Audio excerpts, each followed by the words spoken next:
तीन दिन धरी ओडिशा रे प्रबल छेचिब वर्षा रुहंतु सावधान धुआकु धुआ हेब वज्रपात ओडिशा पई माड़ी आसुछि विपद काल बैशाखी गोटाउछि बड़ नष्ट करदेब धन जीवन ओडिशा रे वज्रपात सांगकु धुआकु धुआ हेब कुआपथर वर्षा दर्शक बंधु ओडिशा को माड़ी आसुछि भयंकर वर्षा सतर्क कला पाणीपाग विभाग क्षति होई पारे धन जीवन सतर्क रुहंतु समस्ते 15 जिला को 3 घंटा वार्न जारी कला भुवनेश्वर पाणीपाग केन्द्र 15 जिला को बड़ वर्षा वज्रपात सांग को बिजुली रे थरिब 15 जिला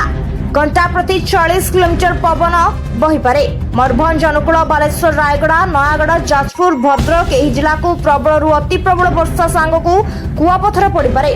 बिजुली वज्रपात हेबार संभावना रही कटक भुवनेश्वर केन्द्रापड़ा पुरी ए सब स्थान में होईपारे वज्रपात को घड़घड़ी और प्रबल वर्षा जलवर्षा होई पारे 3 घंटा भितरे बोली पाणीपागर सूचना रही पुणी ओडिशा को आसुछि आउ एक बड़ बात्या समस्त छाया होइछन्ति 2 दिन प्रबल छेचिब वर्षा बही पारे बड़ धरणर पवन हेब कुआपथर माड़ आशंकार लोके घंटा को 40 किलोमीटर बहिब पवन आंचलिक पाणीपाग सूचना देछन्ति ओडिशा को होई पारे प्रबल वर्षा घन घन बिजुली रे कंपिब ओडिशा सतर्क हुंतु ओडिशार लोके लगुच ओडिशा छाड़ी चली जावाई बात्यार इच्छा होनी लगुच ओडिशा रे सबुदिन घर कर रही शपथ करिछि बात्या कारण एबे ओडिशा को पुणी आसुछि लघुचाप एही तारीख बेलकु दक्षिण पूर्व बंगोपसागर रे लघुचाप सृष्टि हेबार संभावना रही समुद्र भितर पश्चिम उत्तर पश्चिम दिगरे गति करी घनीभूत हुई ओडिशा रे छेचिब वर्षा दक्षिण बंगोपसागर रे केन्द्रीय अंचल रे अवपात रे परिणत हेबा परवर्ती 2 दिन घंटा रे गतिर दिग बजाय रखिबा सह दक्षिण पश्चिम बंगोपसागर रे आउरी घनीभूत हेबा संभावना रही तेणु बात्या को नहीं सारा ओडिशा रे भयर वातावरण खेली जाइछि लोके आशा आशंका भितर बात्या को अपेक्षा करिसंती तेरे लघुचाप प्रभाव रे उपकूल दक्षिण ओडिशा रे वर्षा संभावना रही जहां आगु विपद आनी पारे बोली अनुमान करा जाउछि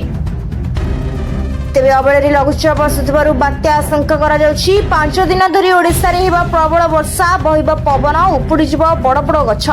हेबा कुआपथर वर्षा विपद रे पकाई देबो गरीब लोकंकर जीवन ओडिशा छाड़ी जीवा पई ना धरुणी आशंकार लोके विभिन्न स्थान रे घड़घड़ी सांग को वज्रपात रे क्षति होई पारे धन जीवन जेउ समय रे हाड़भंगा शीत हेबा कथा से समय रे लघुचाप हेबा जलवायु परिवर्तन रे एक संकेत बोली कहि परिबा कारण वर्तमान नवेम्बर मास चलीछि इस समय रे प्रबल शीत अनुभव हेबा कथा किंतु वर्तमान से बळे शीत पड़ि नथिबा बळे बात्या आशंका सृष्टि होइछि जा एक चिंताजनक विषय ते बात्या आशंका रे लोके भयभीत थिबा बळे सतर्क रहबा को परामर्श देले छि ब्यूरो रिपोर्ट ओडिशा न्यूज 5।